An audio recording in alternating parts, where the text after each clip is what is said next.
கர்த்தருக்குள் பிரியமானவர்களே, சங்கீதம் 118:22 இப்படியாக சொல்கிறது: வீடு கட்டுகிறவர்கள் ஆகாதென்று தள்ளின கல்லே மூளைக்கு தலைக்கல்லாயிற்று என்பதாக.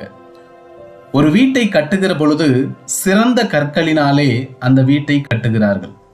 தேவையில்லாத அல்லது பயன்படாத கற்களை தள்ளிவிடுகிறார்கள்.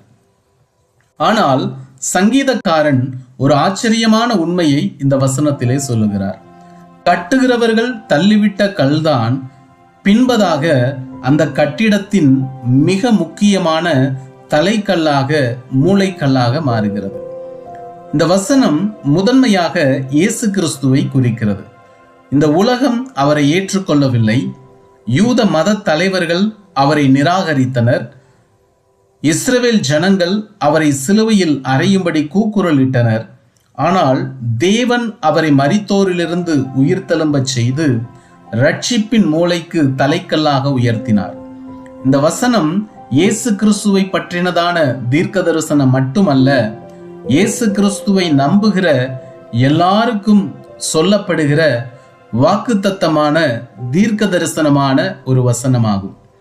இன்றைக்கு ஒருவேளை உங்களை யாரோ நிராகரித்திருக்கலாம். உங்கள் திறமையை மதிக்காமல் இருக்கலாம். உன்னாலே முடியாது என்று சொல்லி இருக்கலாம். உங்களை புறக்கணித்திருக்கலாம். உங்களை பற்றி தவறாக மதிப்பிட்டிருக்கலாம்.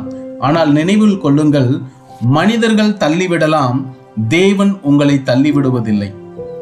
வேதத்திலே அநேக பரிசுத்தவான்களுடைய அனுபவம் இதுதான். யோசேப்பு, தாவீது என்பவர்கள் தன்னுடைய சொந்த சகோதரர் குடும்பத்தாராலே நிராகரிக்கப்பட்டனர், கவனிக்கப்படவில்லை. ஆனால் தேவன் அவர்களை உயர்த்தினார்.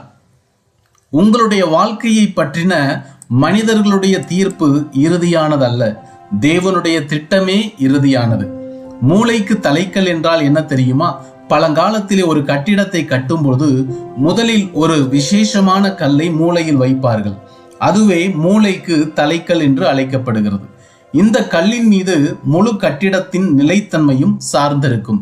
கட்டிடத்தின் உறுதி, நிலைத்தன்மை அந்த கல்லை சார்ந்தே இருக்கும். மற்ற எல்லா கற்களும் அந்த கல்லை அடிப்படையாக கொண்டுதான் வரிசைப்படுத்தப்படும்.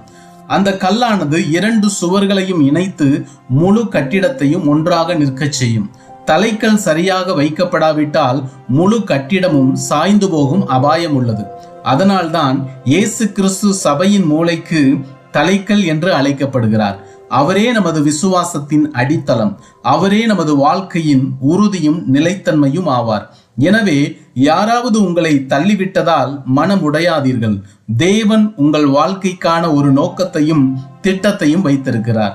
சரியான நேரத்தில் மனிதர்கள் நிராகரித்ததை தேவன் உயர்த்து காட்டுவார். கட்டாயம் உங்களுடைய வாழ்க்கையை தேவன் உயர்த்துவார். நீங்கள் புறக்கணிக்கப்பட்ட இடத்திலே, நீங்கள் நிந்திக்கப்பட்ட இடத்திலே தேவன் மீண்டும் உங்களை உயர்த்தி ஆசீர்வாதமாக வைப்பதற்கு அவர் வல்லமையுள்ள தேவனாக இருக்கிறார். நீங்கள் செய்ய வேண்டியதெல்லாம் ஒன்றுதான்.